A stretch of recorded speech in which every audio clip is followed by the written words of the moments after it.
Beethoven, una estrella del pop 250 años después.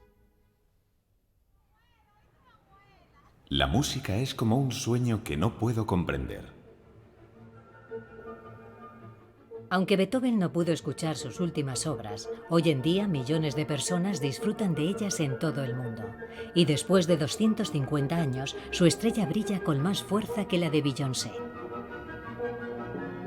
Inspirado por las luces de su época, ha pasado a la historia como un revolucionario. Un compositor que transformó los códigos del mundo clásico y creó una música absolutamente moderna. Adaptadas a los gustos actuales o interpretadas tal cual por las mejores orquestas del mundo, algunas de sus composiciones se han convertido en grandes éxitos planetarios. Y más de 2 siglos después, seguimos celebrándolo y cantando a coro su obra. Beethoven descubrió un lenguaje musical de fácil comprensión, memorable. Por eso se sigue interpretando en todas las grandes salas de conciertos del mundo. Puede que ahora mismo no haya otro compositor tan conocido, tan interpretado y tan apreciado como lo es Beethoven. Yo creo que su gran logro ha sido superar la prueba del tiempo y seguir estando muy presente 2 siglos después de su muerte.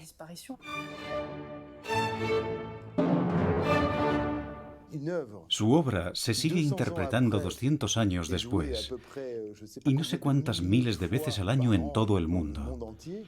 Estamos hablando de alguien que está al nivel de los Rolling Stones o de Pink Floyd. Su fama es sideral. Y no hay que olvidar que en la actualidad, Beethoven es el compositor más interpretado del mundo. Más que Richard Strauss, Wagner o Mozart. Es el número 1 en las listas.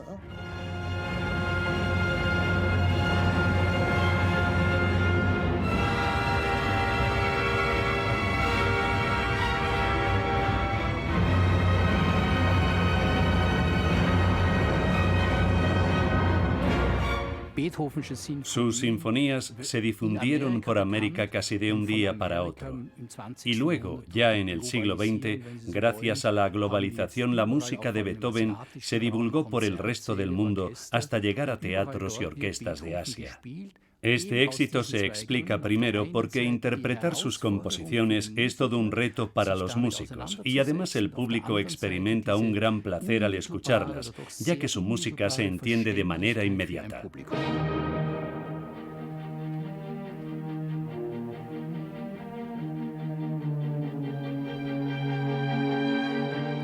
Como compositor, Beethoven cultivó géneros muy diferentes, pero sin duda, el núcleo de su obra son las sinfonías. A partir de 1800 o 1810, el público comienza a ver la música como una forma de arte, que está al mismo nivel que un buen cuadro. Esto no siempre fue así. Mozart jamás dijo, voy a componer una obra como si se tratara de un cuadro. Pero para Beethoven la música era un arte de pleno derecho.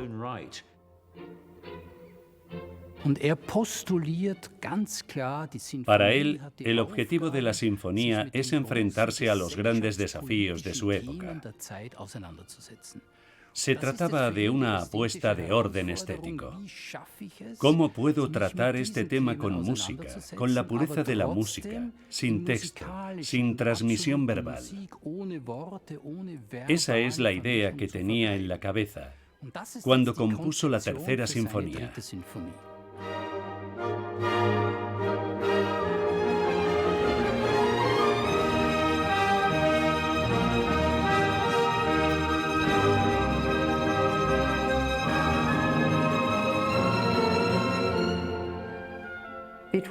En la época en la que Beethoven escribió esta obra, estaba pensando viajar a Francia y quizá hacer carrera allí. Francia, concretamente París, albergaba la primera gran escuela de música de Europa con su conservatorio, y eso a Beethoven le resultaba muy atractivo. Admiraba a Napoleón porque pensaba que iba a traer igualdad, que conseguiría cambiar las cosas. De hecho, veía a Napoleón como el gran defensor de la libertad. Tenemos una copia autentificada de la obra, por eso sabemos que en un principio, en la partitura original, se podía leer Bonaparte. Pero más tarde, cuando Napoleón invade prácticamente media Europa y Beethoven ve cómo sus tropas bombardean Viena, la imagen que tenía del emperador cambia por completo.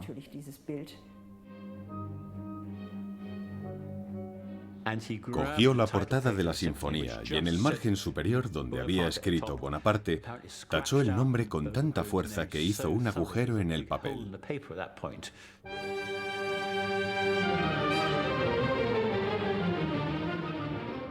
Quería transmitir mensajes importantes y lo consigue con sus sinfonías. Su objetivo era llegar al gran público. Él se dirigía a todo el mundo, a la humanidad en su conjunto.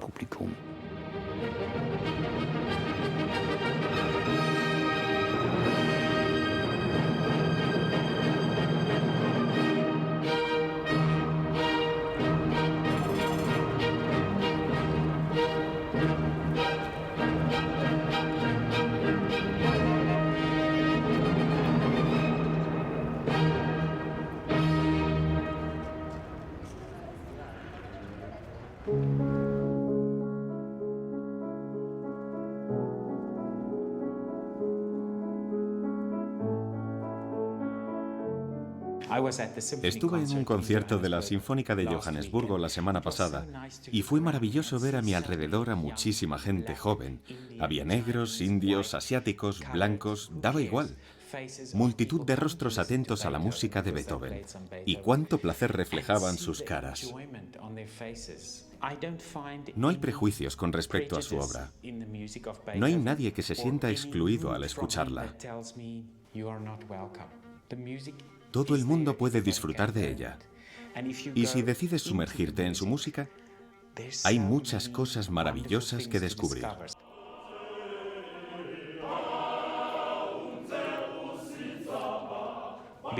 Nosotros tenemos una importante tradición de canto coral. Aquí la gente es muy sensible a la música de Beethoven, aunque sea por motivos tan anecdóticos como el tono del móvil, por ejemplo. Quizá no sepamos qué es.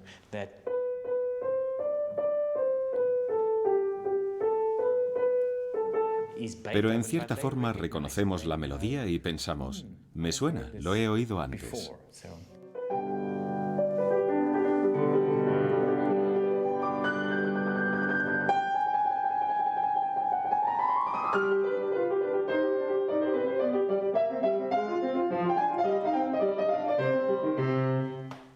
Su música está llena de humor.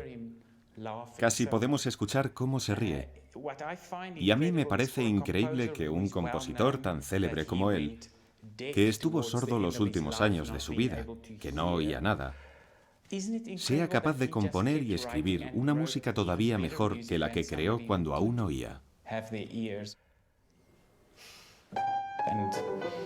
Es muy emocionante. Increíble.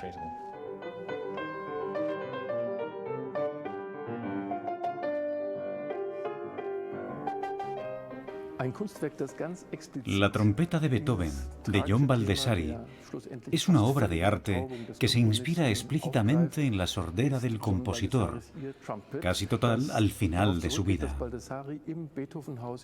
En la casa de Beethoven en Bonn, el lugar donde nació el artista, hay toda una colección de estas famosas trompetillas acústicas que el gran compositor usaba hasta que perdió el oído por completo.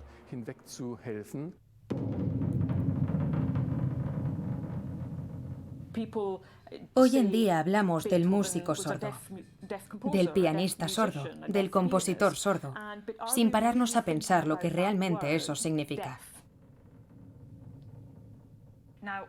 Me suelen preguntar cómo siento el sonido. Es una experiencia muy diferente cuando practico, cuando eres tú quien produce el sonido, a cuando eres receptor, un miembro del público.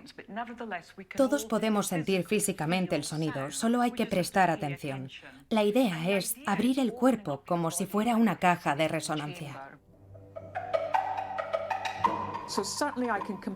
Por eso puedo entender el proceso por el que pasó Beethoven cuando intentaba encontrar la forma de conectar con el piano. Yo creo que para él y para muchas personas que tienen problemas de audición, el sonido se magnifica, hormiguea en tu interior, está vivo. Su discapacidad no le impedía componer. De hecho, decía que era en ese ámbito cuando menos le molestaba su sordera. En cambio, la notaba más en su vida social. Durante un tiempo disimuló haciéndose el despistado, bueno, más despistado de lo normal. Pero no era insociable, ni un misántropo, ni un amargado o un gruñón. Lo que de verdad le pasaba es que se había quedado sordo e intentaba ocultarlo.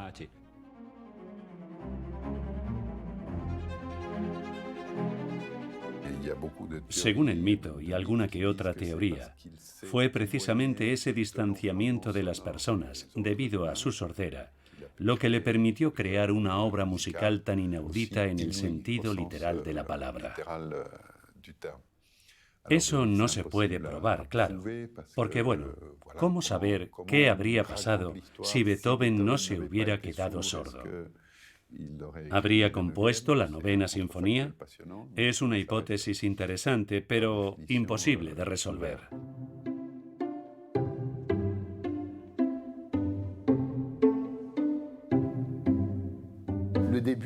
El comienzo es como una gran improvisación. De hecho, se ha dicho muchas veces que recuerda a cuando la orquesta afina sus instrumentos.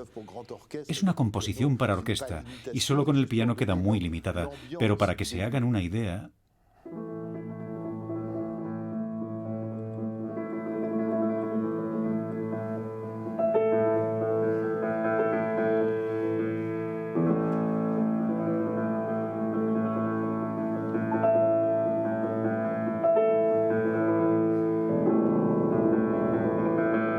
Y escuchamos afinar al sector de cuerda,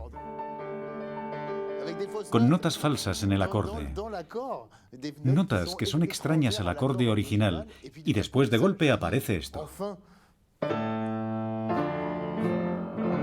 Un tema muy definido, muy claro. Hacía tiempo que tenía varias ideas en mente para esta obra.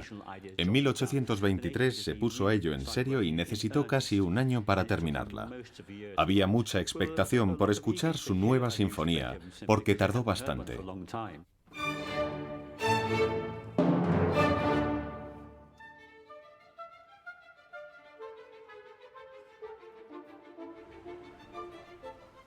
Terminó la novena sinfonía en 1824 y se interpretó por primera vez en mayo de ese mismo año. Tuvo que dirigir la obra, aunque por entonces ya estaba totalmente sordo y era bastante arriesgado. La idea era que él marcara la cadencia al principio de un movimiento. Luego, el director de orquesta tomaría el relevo. Los músicos sabían que tenían que seguir al director. Beethoven no pudo escuchar los aplausos, pero una de las cantantes lo agarró por la manga para que se girara hacia el público, mientras pasaba las páginas de la partitura.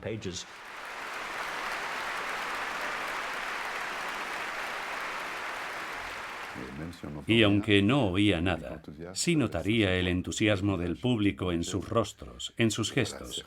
Y esa imagen caló, la de un Beethoven que descubre, gracias a esa cantante, el aplauso de su último público. Es una de las mejores estampas de su vida.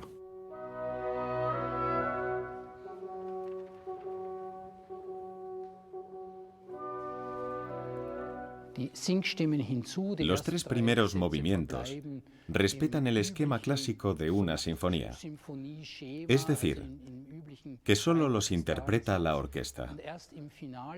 Sin embargo, en el movimiento final y de forma progresiva, comienza a resonar ese mensaje de alegría, primero en la orquesta y luego en el coro.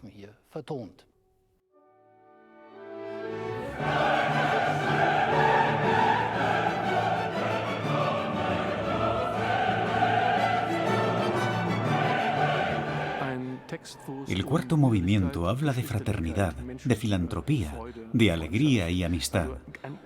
Por lo tanto, es un texto increíblemente idealista y revolucionario de un poeta contemporáneo muy comprometido políticamente. La idea de integrar ese poema de Schiller en una sinfonía, de ir más allá de lo meramente instrumental e incluir la palabra, catapultó el género sinfónico a una nueva dimensión.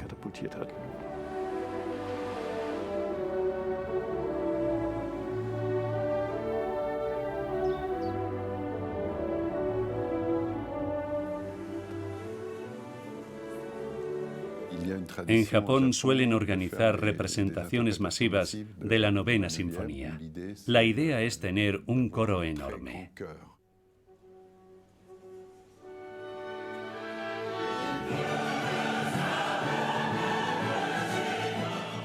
Un coro tan numeroso que hace cantar a una multitud. Pero cantar de verdad. Es muy interesante. Por supuesto, no entrará en la lista de las mejores interpretaciones de música clásica, pero bueno.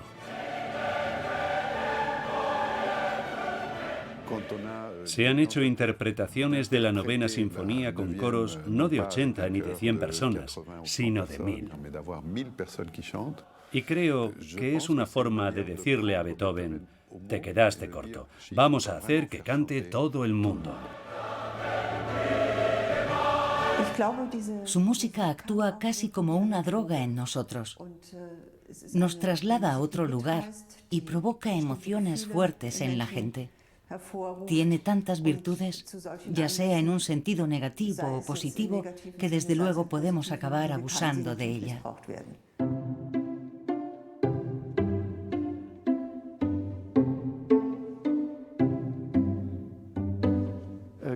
Ninguna otra composición de Beethoven se ha utilizado tanto, ni se ha distorsionado tanto como esta.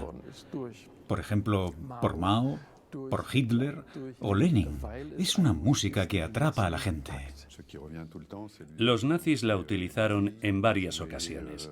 Se interpretó en el cumpleaños del Führer y también en la apertura de los Juegos Olímpicos de Berlín en el año 1936. Los nazis se apropiaron de su música, lo cual resulta bastante escandaloso e indignante.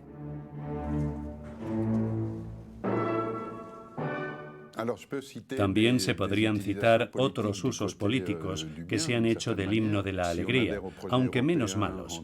Y un ejemplo sería el caso del himno europeo, en tanto que proyecto utópico de esta obra de Beethoven.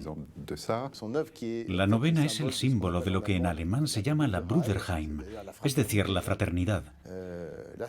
El aspecto fraternal de la Novena Sinfonía queda magnificado por la idea de que puede representar a toda Europa.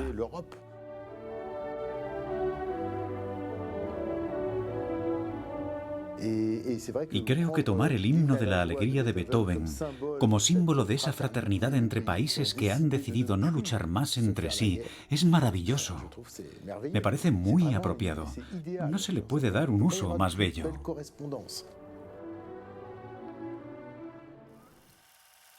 No te conformes con practicar tu arte. Ábrete camino a través de sus secretos. En el cine, Beethoven es un perro enorme, pero es más que eso. En unos decenios, el compositor se ha convertido en dueño y señor de una disciplina que no existía en su época, la banda sonora. En versión original o con adaptaciones desconcertantes, Beethoven provoca reacciones en un público que siempre acaba comprendiéndole. En el siglo XX, su música será sobre todo la de las batallas, y no solo en la gran pantalla. La música de Beethoven no necesita imágenes, en cambio las imágenes sí necesitan a Beethoven. Eso es lo más interesante.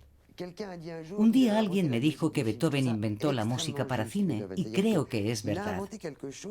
Él inventó algo de lo que se sirven las imágenes. En las películas lo usan principalmente para dar relieve a una escena. Si hablamos de Beethoven en el cine, hay una película que nos viene enseguida a la cabeza, La naranja mecánica de Stanley Kubrick. La resumo rápidamente. Estamos en el siglo XXI. Kubrick imagina un mundo lleno de violencia y en medio de esa violencia, Alex, el líder de una pandilla de depravados, tiene una pasión y una debilidad: Beethoven.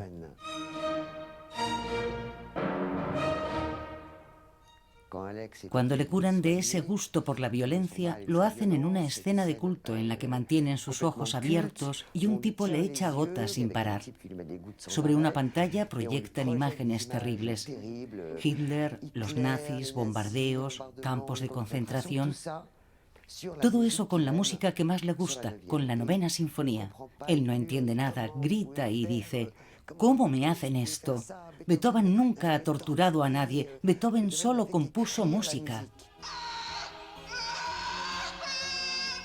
Lo que hace Kubrick con su película es casi una tesis. Miren, la música puede ser fuente de alegría o se puede usar de esta otra manera. Si suena con imágenes horribles, nos puede provocar pesadillas. Hace un uso de ella increíblemente inteligente. Para él, la música era un personaje más.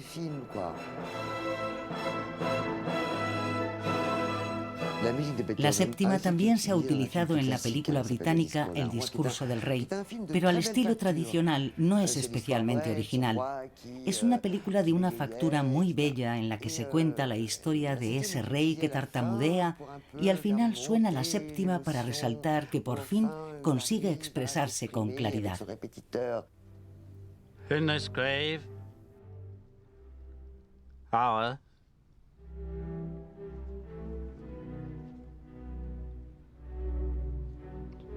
perhaps the most fateful in our history. Se utiliza de un modo clásico. No es muy original, la verdad. Desde luego, yo prefiero el asesinato artístico de la versión disco de Beethoven. Me encanta. Sale en Fiebre del sábado noche.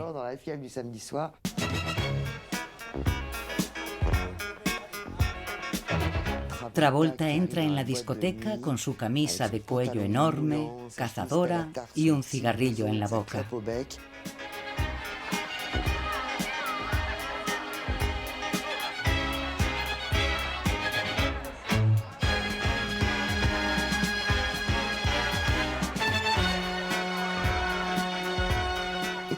De repente suena un remix de la Quinta Sinfonía y es increíble, porque se trata de una mezcla disco y todos salen a la pista de baile y bailan al son de Beethoven.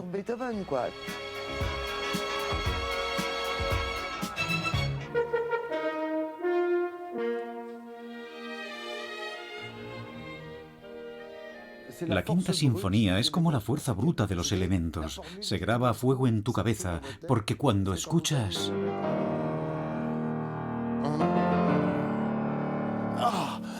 ya estás atrapado. No necesitas más, aunque no sepas nada de Beethoven o no hayas escuchado jamás una nota de música clásica. Cuando escuchas esto, te sobrecoge.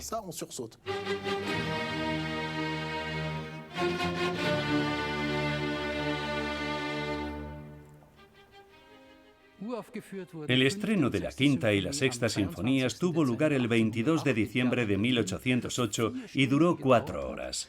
Fue un concierto que marcó al público. En aquella ocasión se reconoció a Beethoven como el mejor compositor de su época.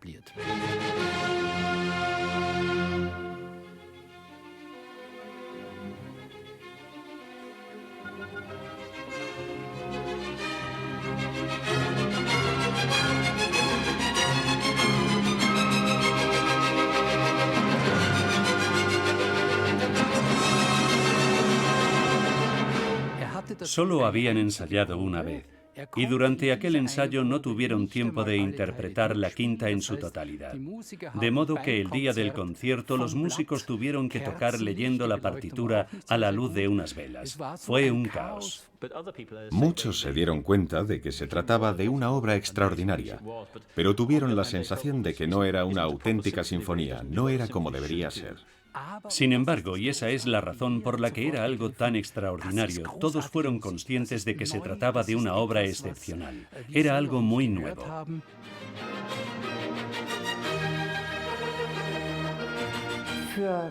Por ejemplo, para Hofmann, un crítico muy importante de la época, muy culto y que también componía, la Quinta Sinfonía era una obra de dimensiones completamente nuevas en el orden espiritual. aunque también en cuanto al sonido. Para Hofmann, su potencia dependía del tema de la obertura, es decir, de estas 4 notas. Es un tema que impregna los 4 movimientos. Hofmann fue el primero en señalar que ese elemento aportaba unidad a la obra. Percibía su voluntad de avanzar hacia un objetivo, y eso se apreciaba en toda la sinfonía. Da la impresión de que el final es el destino de los 3 primeros movimientos.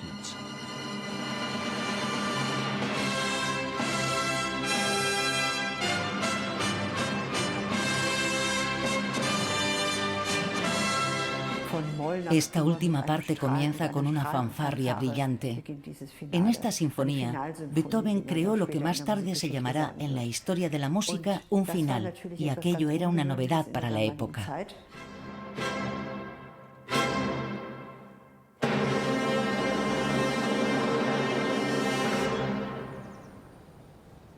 La Quinta Sinfonía es tan trascendental que se ha convertido en un lema en sí misma. Creo que el ejemplo más célebre es cuando la BBC la utilizó como símbolo de victoria en la Segunda Guerra Mundial. Se escuchaba siempre al comienzo de los boletines informativos.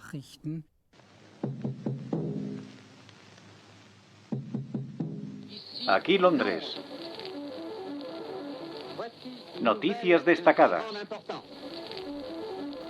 ¿Y por qué? Porque las 4 primeras notas de la sinfonía corresponden a la letra V en el alfabeto Morse, 3 puntos y una raya. Es la anécdota más conocida y el uso más memorable de esas notas.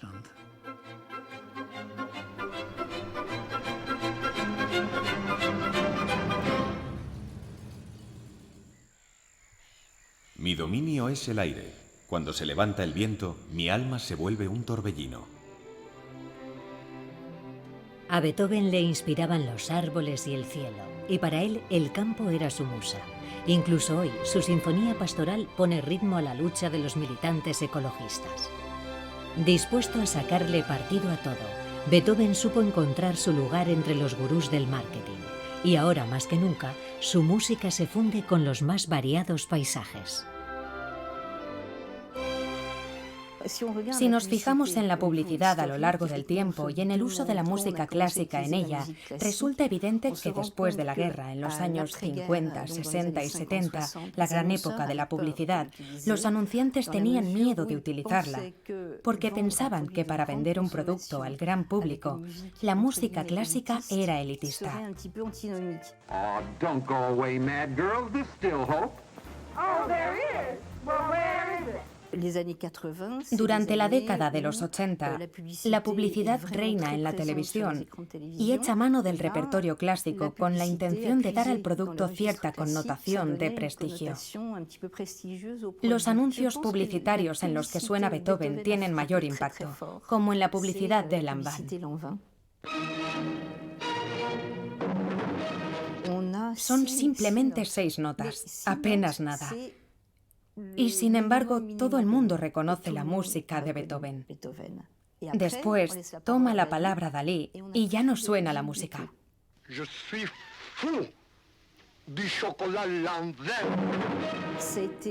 Y aquel fue el punto de partida para introducir la música de Beethoven en la publicidad. Era impactante.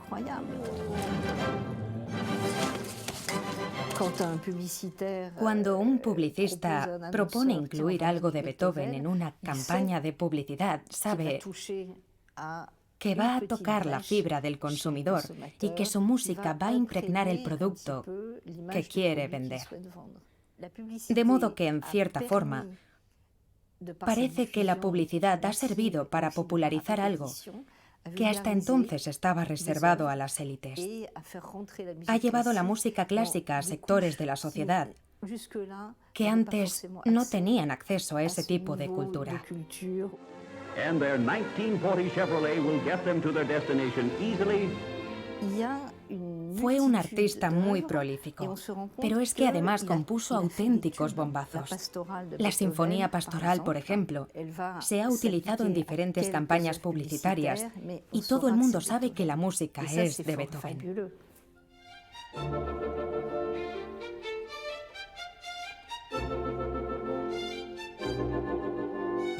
El primer movimiento habla del despertar de la alegría. Es la llegada al campo. Hace alusión al ser humano, al urbanita de comienzos de la revolución industrial, a esa persona que está agobiada por el ruido de la ciudad debido al aumento de la población y se retira al campo para reencontrarse consigo misma en la naturaleza.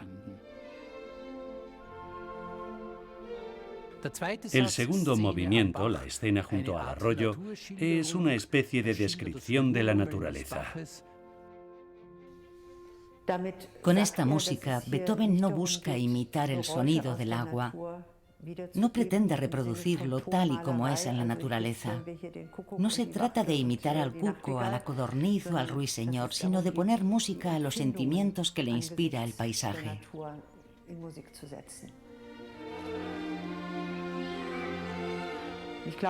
Yo creo que por eso es una obra tan moderna. No debemos olvidar que Beethoven vivió en una época en la que hubo catástrofes naturales, en la que ya había contaminación y los recursos eran limitados.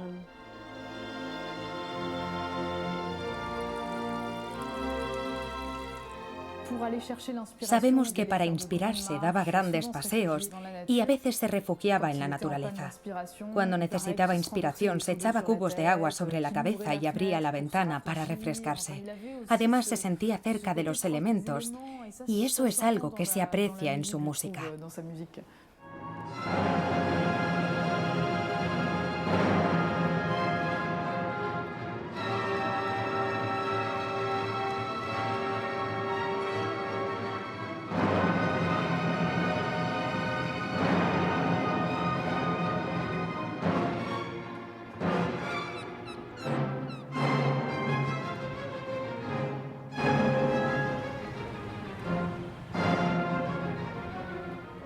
Su música evoca imágenes.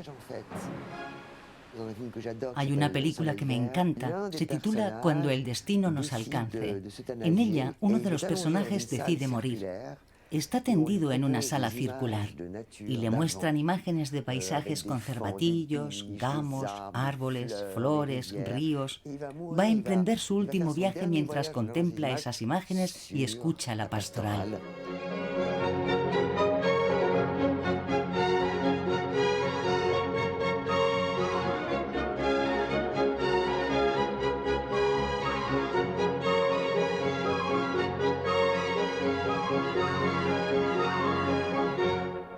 Es completamente atemporal. Él está en su bosque vienés, escuchando cantar a los pájaros y contemplando los árboles. Y viene Richard Fleischer en los años 70 y se pregunta, ¿qué música puedo usar que evoque la naturaleza? La de Beethoven. La naturaleza es Beethoven. Y utilizó su pastoral. ¡Qué maravilla!, ¿no?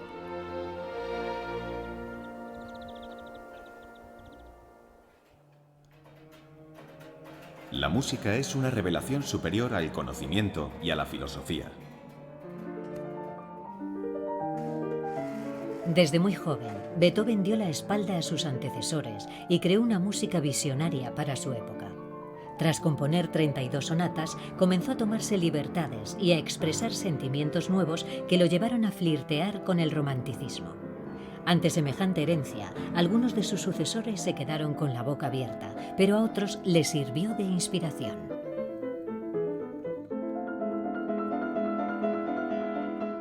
Su música se sigue interpretando 150 años después.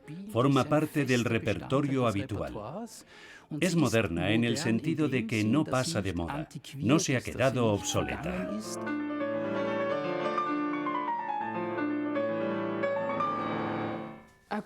¿En qué radica su modernidad? Es un músico visionario que desde luego no componía para la gente de su época. Él lo sabía, decía que su obra era para las generaciones futuras. No componía para los instrumentos de su tiempo. Él mismo lo admitía. Y cuando un violinista le decía que lo que había compuesto no se podía interpretar, él respondía, los problemas de un instrumentista no me conciernen, a cada uno lo suyo. De modo que componía para las generaciones futuras. Su música es moderna en el sentido de que nos sigue hablando en la actualidad. Cuando un músico ensaya su obra, siempre descubre cosas nuevas.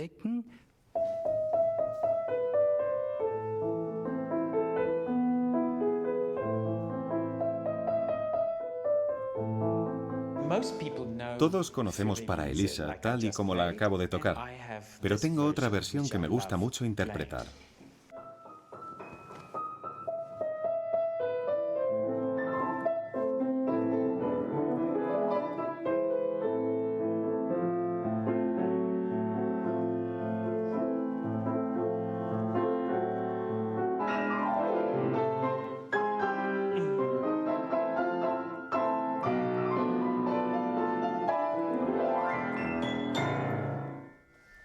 Esto abre nuevas perspectivas al público que dice, oye, ¿eso que ha tocado no es de James Bond? Siento un gran respeto por la música de Beethoven. No quiero convertirla en un chiste porque sí, pero en un programa de música serio, por ejemplo, cuando tocamos algo como esto, al público también le gusta. Es un bucle de notas que funciona por sí solo. Puedes hacerlo girar cuanto quieras, las veces que quieras, y no deja de ser un éxito. 200 años después, todavía se estudia su música. Y hay gente que quiere proponer una nueva lectura. Bueno, quizás sea inapropiado porque desnaturaliza la obra original, pero también es interesante hacer otras lecturas contemporáneas.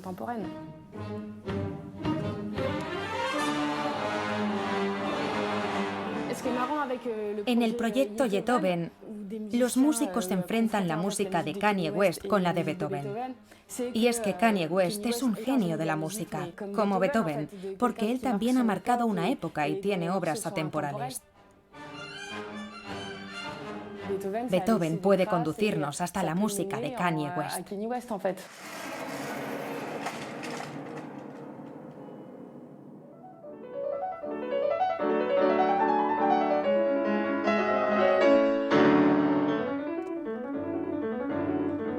Fue un niño prodigio, un genio, pero no como Mozart, que tuvo un éxito inmediato ya desde muy joven. Él tenía la cabeza sobre los hombros, y eso se aprecia en sus composiciones. Y creo que es estupendo, porque creció en un mundo bastante caótico. Beethoven estuvo muy influido por su profesor y también por la atmósfera que se respiraba en Bonn, una ciudad liberal.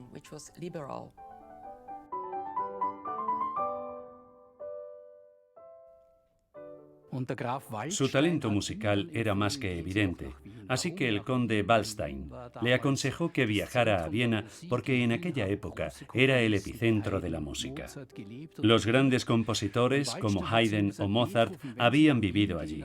Waldstein le dijo, en Viena tendrás la posibilidad de conocer a compositores famosos y aprender de ellos. Y llegó allí en 1792. Viena ya era una gran ciudad de unos 200.000 habitantes, sobre todo si se comparaba con Bonn, que tenía entre 5.000 y 10.000. Era un lugar enorme en comparación con lo que él conocía. Los músicos llegaban allí por centenas. En aquella época los pianistas no solían tocar repertorios escritos, sino que improvisaban. Eso es lo que hizo Mozart y también Beethoven. La mayoría casi siempre improvisaba.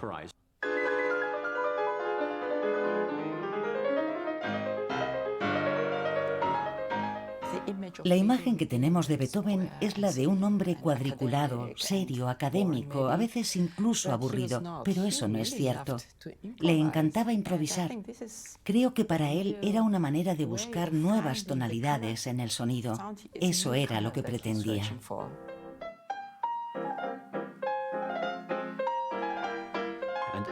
Se quedaron estupefactos con su talento para la improvisación, ya fuera por la profundidad de su percepción, su técnica o su expresión. Nadie llegaba a su nivel a la hora de improvisar, salvo quizá Mozart.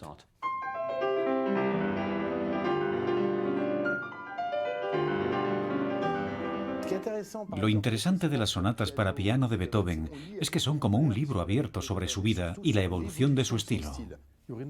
Para cada una de las 32 sonatas, Jorine Defott realizó dibujos de gran formato con los que pretendía representar gráficamente la estructura de las obras. Creó diagramas mediante un procedimiento muy elaborado. Se trata de dibujos complejos, de una riqueza inusitada, que reflejan la creciente complejidad de las sonatas para piano de Beethoven, así como la evolución de su música.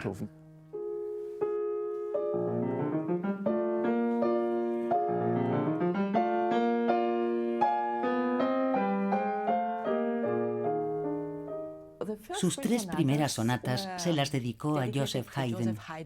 Haydn era el maestro de la época, el padre de todos los músicos. Quiso rendirle homenaje, pero enseguida comenzó a componer la música que realmente quería. Voy a tocar un poco.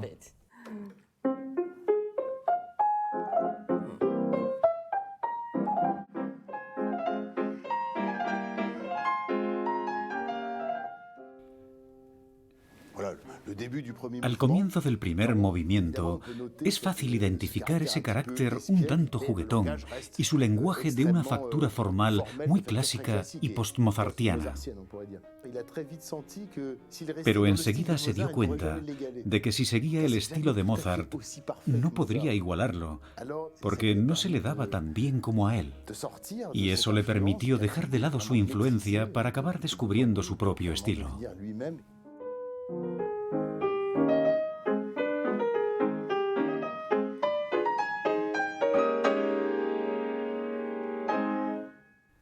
Un pequeño detalle. Al final de lo que he tocado hay un acorde muy fuerte, fortísimo, que en la época prácticamente ni existía, porque no olvidemos que los instrumentos no eran como los de ahora. En los clavicordios, que fueron los primeros pianos, se tocaban las notas con el martillo, mientras que en el clavecín, que era su predecesor, había que pellizcar las cuerdas. Creo que Beethoven amaba este instrumento, aunque el teclado fuera mucho más pequeño. En su época solo cubrían 5 octavas de aquí a aquí. ¿Se lo imaginan? Estaba muy limitado. Si evolucionó fue gracias a su constante investigación en busca de nuevos sonidos y a los fabricantes de pianos que estaban dispuestos a innovar. Muchos quisieron desarrollar un mecanismo para regular la intensidad en la interpretación y alcanzar más tonalidades. Si hay una obra emblemática por ese cambio, yo diría que es la sonata número 8, la Patética. Hay una especie de rabia, de violencia, de carrera hacia el abismo con el rasgueado de la mano izquierda.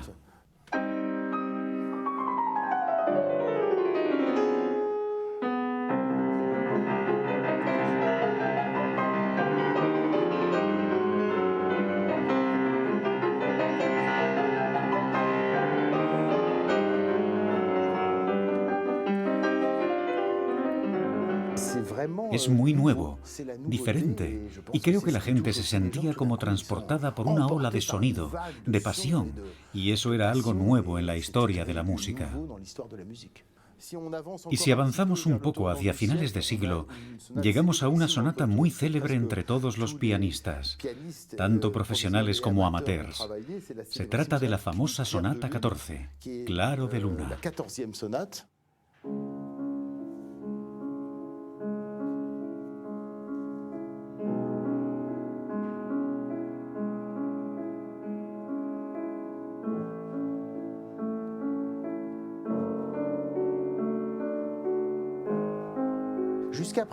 Hasta ese momento, la música escrita se consideraba una especie de obra pura. Con ella no se solían expresar sentimientos personales, simplemente no era lo que se estilaba.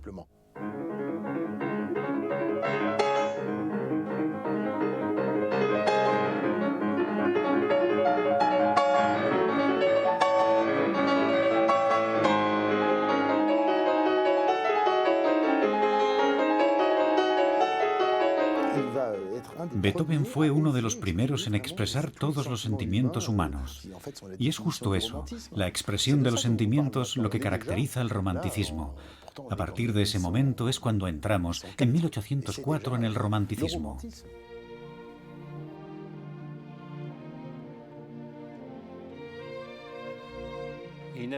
Jamás dijo que una mujer en particular le hubiera inspirado tal o cual obra. Para él no eran una fuente de inspiración.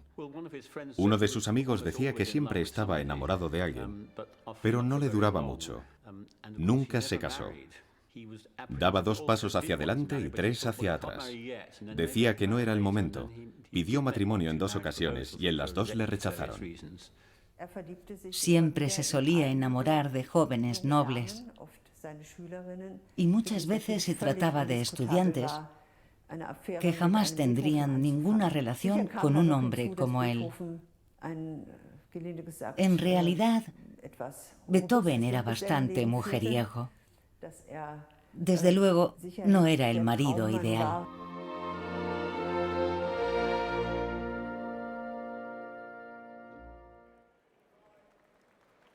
Solo el arte y la sabiduría pueden acercar al hombre a Dios.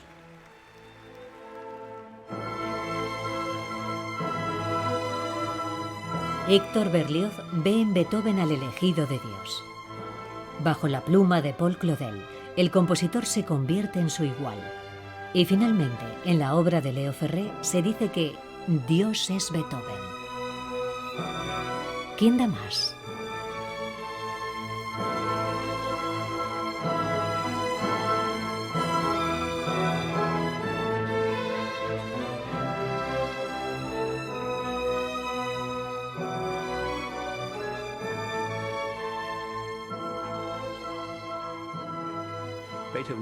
Beethoven murió el 26 de marzo de 1827, a eso de las 6:10, en una oscura tarde de tormenta.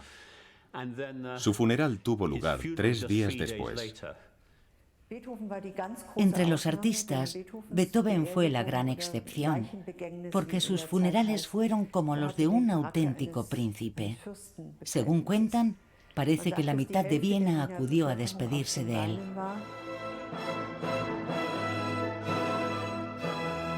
Por lo visto asistieron entre 15.000 y 20.000 personas. No sé cómo llegaron a esa conclusión, quién los contó, pero en cualquier caso, el cortejo fúnebre fue enorme. Parece increíble, pero hay que suponer que en el funeral de Beethoven, las calles estarían llenas de gente que jamás había oído ninguna de sus sinfonías con la instrumentación original.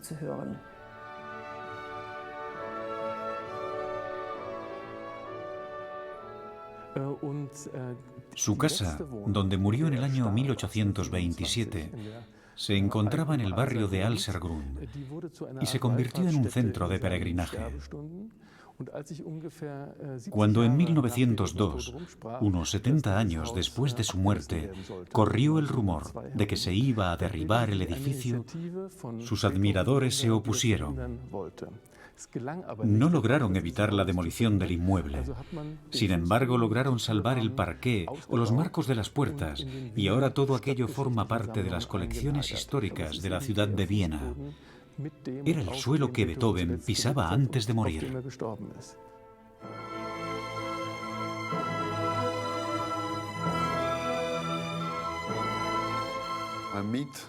En antropología, un mito es un relato. Es la historia de un ser que suele interceder entre Dios y los seres humanos. Si aplicamos esa definición a Beethoven, es porque supo ofrecer a sus congéneres sonidos que solo él fue capaz de concebir, porque su sordera era su talón de Aquiles y a la vez su arma secreta.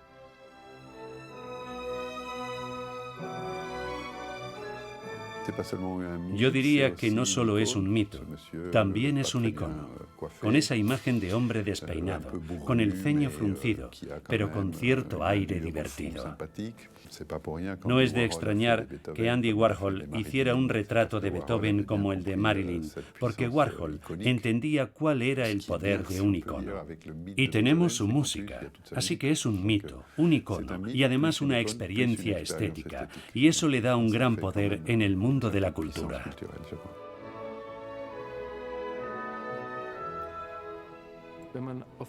Si comparamos a Beethoven con otros artistas de una envergadura similar y la misma universalidad, con ese mismo afán de llegar a toda la humanidad, el primero que me viene a la cabeza es Shakespeare. Después Miguel Ángel. Es decir, son artistas que han dado un carácter universal a la humanidad, superando los límites con obras increíblemente complejas, a veces demasiado para el común de los mortales.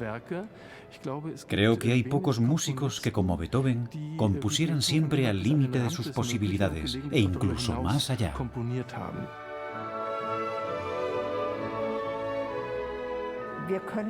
En la actualidad no podemos separar a Beethoven de su mito, y por eso es pertinente interesarse por su figura.